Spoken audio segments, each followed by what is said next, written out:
Hey guys, welcome back to another Ask Me Anything. My name is Peshman Gidimi, author of Third Circle Theory, founder of Secret Entourage. And today's video is going to be somewhat to a response to, I guess, several videos that have been going on the internet recently with Sean Thomas, Ask a Millionaire, kind of answering one of his fans saying, like if you have no business skills, no technical skills, and no experience, you really shouldn't be taking on this major, massive projects. There's a really cool video. You should check him out at Ask a Millionaire on Instagram as well as on YouTube. He just started uploading videos to his channel. Really nice guy. You know, I've personally been friends with him for a little bit. And in this latest video, though, he said something that kind of didn't necessarily get to me, but kind of made me have somewhat of an opinion about what I'm going to share with you today as well. I completely agree with Sean. I mean, a lot of people have these grand visions of, like building these massive empires.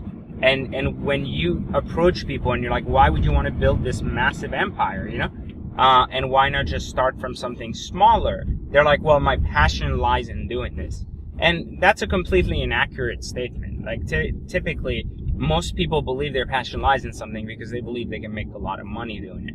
And so they like to monetize something because they're either lazy and they don't want to work on something else, or they're ultimately doing this because they understand that this is what's going to lead them to a big payday. Those are usually the two first reasons anyone who's trying to take on entrepreneurship at first is going to want to become an entrepreneur. It's either freedom or a shitload of money. So let's be honest with ourselves. When we go into the world of entrepreneurship and try to pretend we want to innovate when in reality we're looking for a payday, I think that's the first and most important part of entrepreneurship, is being able to be honest with yourself. Because if you're not honest with yourself, who else are you going to be honest with, right?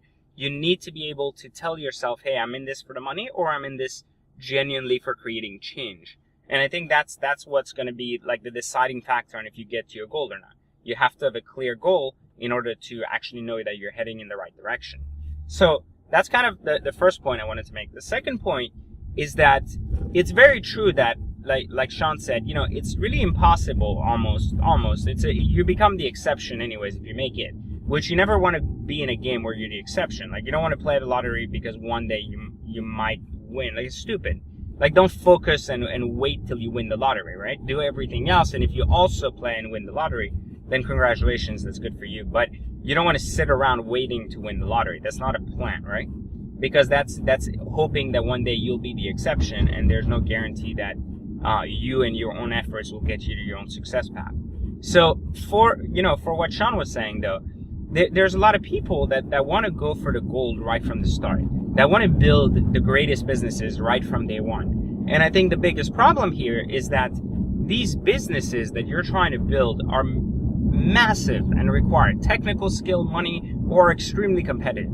And therefore, the playing field has changed. It's now extremely difficult to do these things, especially because there's so much competition out there. So, what can you do to still be efficient, especially when you don't have money, you don't have skills, and you definitely don't have the resources necessary to bring a giant idea to life? Should you give up on your idea?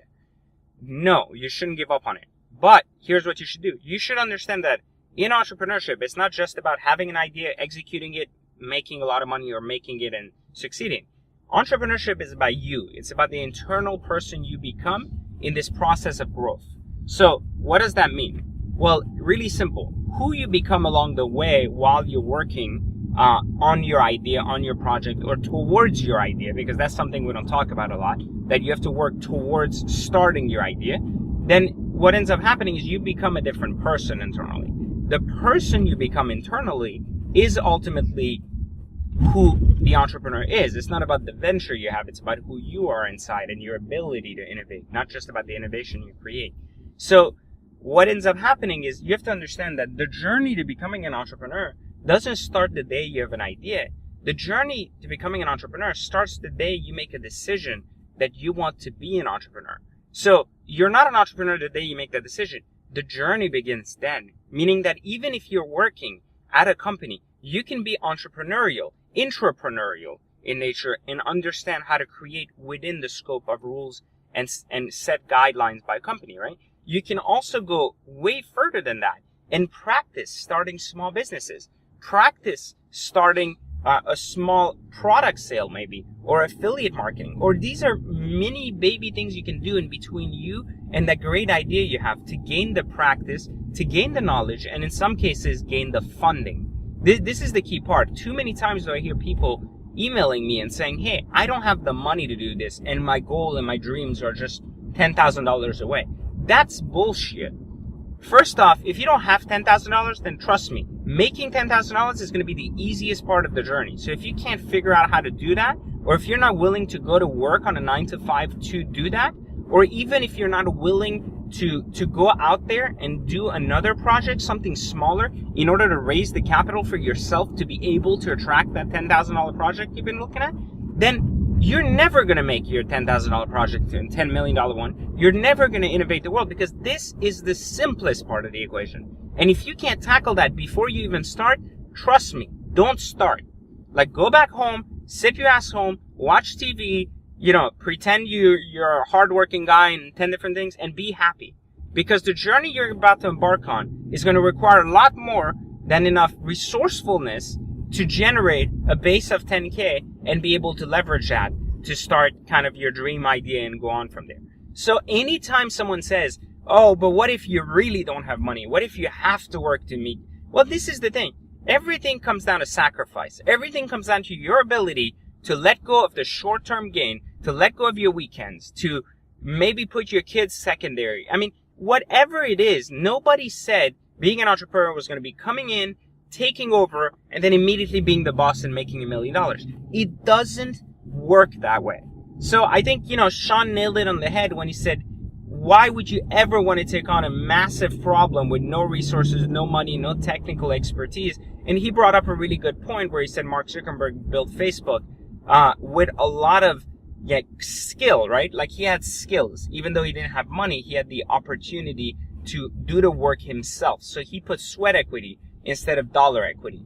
And that by itself is very, very fair way to win in business. Because sweat equity, if you have a talent or a skill and you're leveraging that, is the best way to ultimately become resourceful rather than using resources. If your idea and you are separated by just a lack of your ability to code or grow an app or a program, then you have two choices. You can either find the money to build the app, or you can put sweat equity. You take a book, you read the shit out of how to code something, and guess what? You take baby steps. But it's better than taking no fucking steps, sitting at home and saying, you know what? Like, I can't do anything. I don't have money. I don't have resources. I don't know how to use a computer. Blah, blah, blah. I'm in a third world country. No one gives a shit, and no one will help you other than you. So start getting your shit together and start taking steps towards your big idea, instead of just thinking that you either have a big idea and you're going to either make it or you're not.